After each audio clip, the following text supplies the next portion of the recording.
Thank you very much, Acting Deputy President. And I note in Senator Cash's contribution there her frequent expression of her sadness about a number of matters. The greatest sadness that could sit on this nation's soul at this time is if these fundamental issues of the dignity of each human person are colonised by one part of the parliament.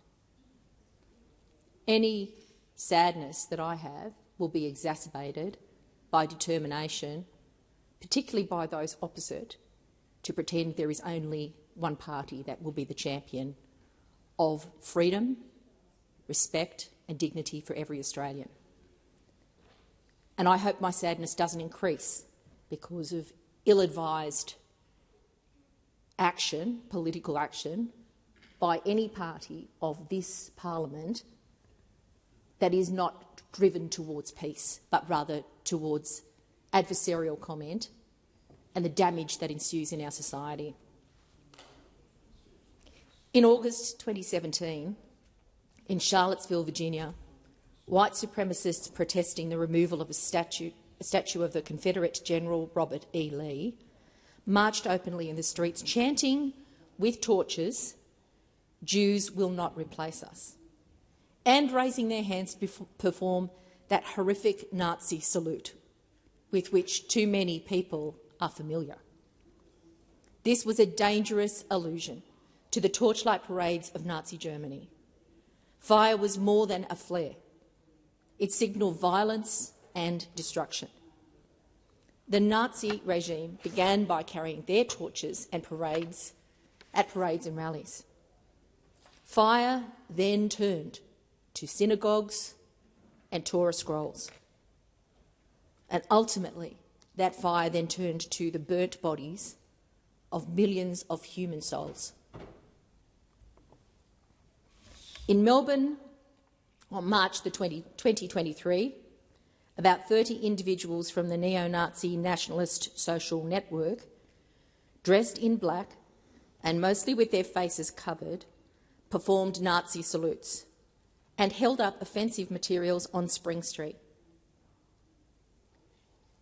The reality is, my fellow Australians, that Nazism and anti-Semitism did not die after the destruction of the gas chambers.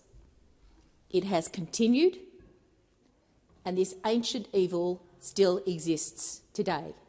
And sadly, it is alive and well in our nation. The history of the mass killing of the Jewish people in the Second World War is why the State of Israel exists today. It was that realisation of a Jewish longing for self-determination, for a homeland, for a place that connected them to their history and their connection to land. And that is why I am a Zionist. I believe in the right for the State of Israel to exist alongside a free and democratic state of Palestine. That is the two-state solution. It is one to which we have had unanimous support. But sadly, for personal political gain, we have seen at the edges people in this very building pulling at the fabric that is necessary to build peace and hope in the Middle East. We are not going to solve the crisis of the Middle East from this chamber or on the streets of Australia. We can, with others, in a careful and considered way, push for peace at every opportunity. Sadly, we have seen too much hate already in this country, fanning the flames of division in an unnecessary and unedifying way, taking away from the dignity of this place, taking away from the opportunity for us to be a leading voice, as we are around the world in so many places of conflict.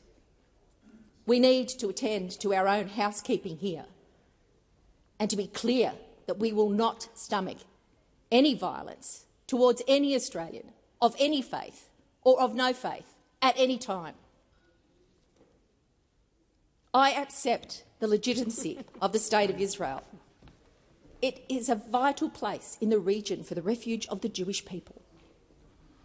It is not exclusive.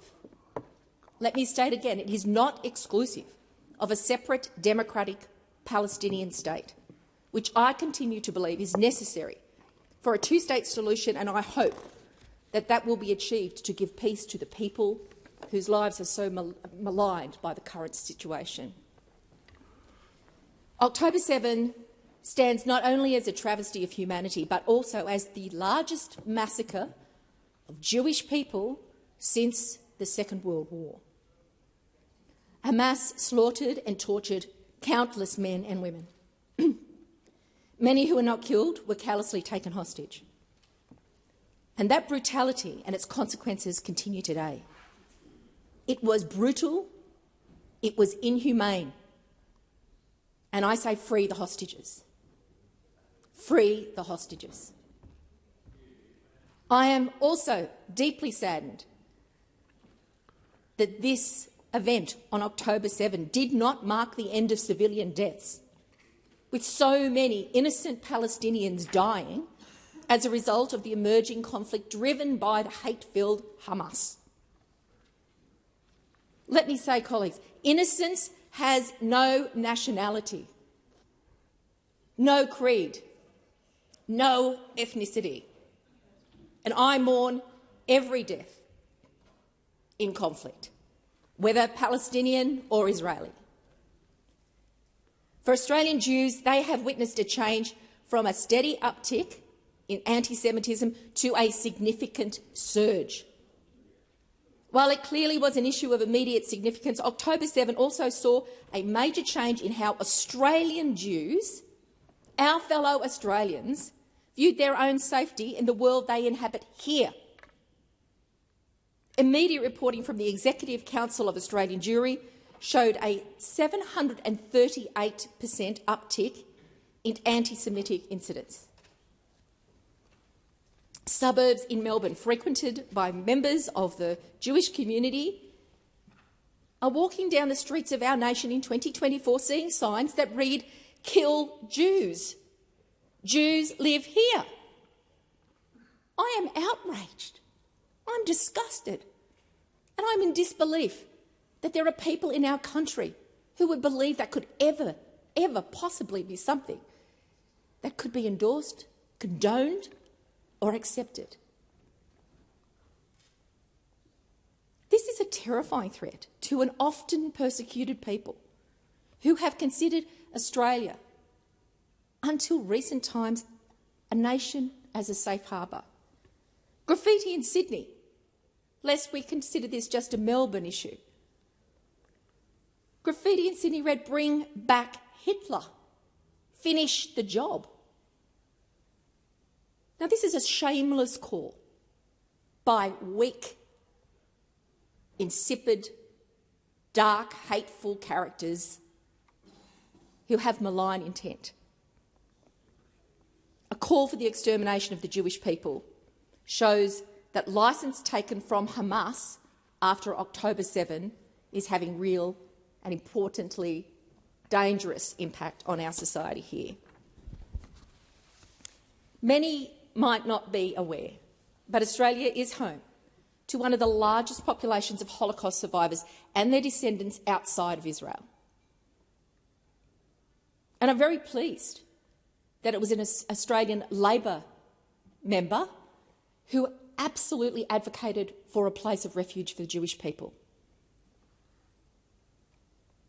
It's inconceivable for me to think about how Australian Jewish people might feel seeing the Jewish Day at Mount Scopus School in Melbourne graffitied with "Jew die." Make no mistake, this is not a political commentary. All Australians have a duty to care, to protect our survivors and to ensure that they never again have to experience the horrors that so many of them have already endured. Never again. Never again is the phrase at Yad Vashem. It's a duty that I take on my shoulders with my colleagues in the Labor Party, falling into my deep sense of pursuing social justice and promoting humanity over darkness. In my role as the chair of the Israel Parliamentary Network, alongside Senator David Fawcett, I've met many community members who have since felt fear, despair and a yearning for peace. Last year I hosted a group of family and friends of the victims of October 7, and they flanked Senator Fawcett and myself as a bipartisan, indeed a multi-partisan group of parliamentarians listened deeply to their stories of grief and despair. We heard from Mother Tali Zer, who spoke of her son Segev, 22, murdered by Hamas militants at the now infamous Supernova Music Festival. I listened as Mother Iris Hayim spoke of the kidnapping of her son Yotam, 28, from their home in a border community. Yotam, very tragically, was sadly killed in a case of misidentification.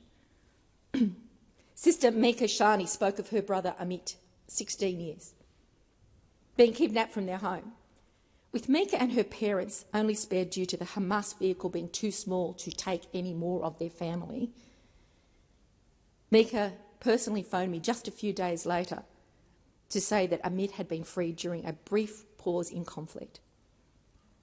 And I hope that that pause in the conflict and movement to peace is repeated at the earliest possible opportunity, and that all the remaining hostages are freed and returned to their families. I was joined in that by members across the chamber, Labor, Liberal, National Party, Independent, including Zoe Daniel, Allegra Spender, Liberal Senators Smith, Terry Young, Andrew Hastie and my fellow Labor colleagues Josh Burns, Mark Dreyfus, Senator Polly, David Smith. Outrage doesn't have a political colour. Outrage is shared across this parliament, and we must continue that outrage in unity. Anti-Semitism has a collective currency in this place. It is certainly not solely owned by the Liberal National Party.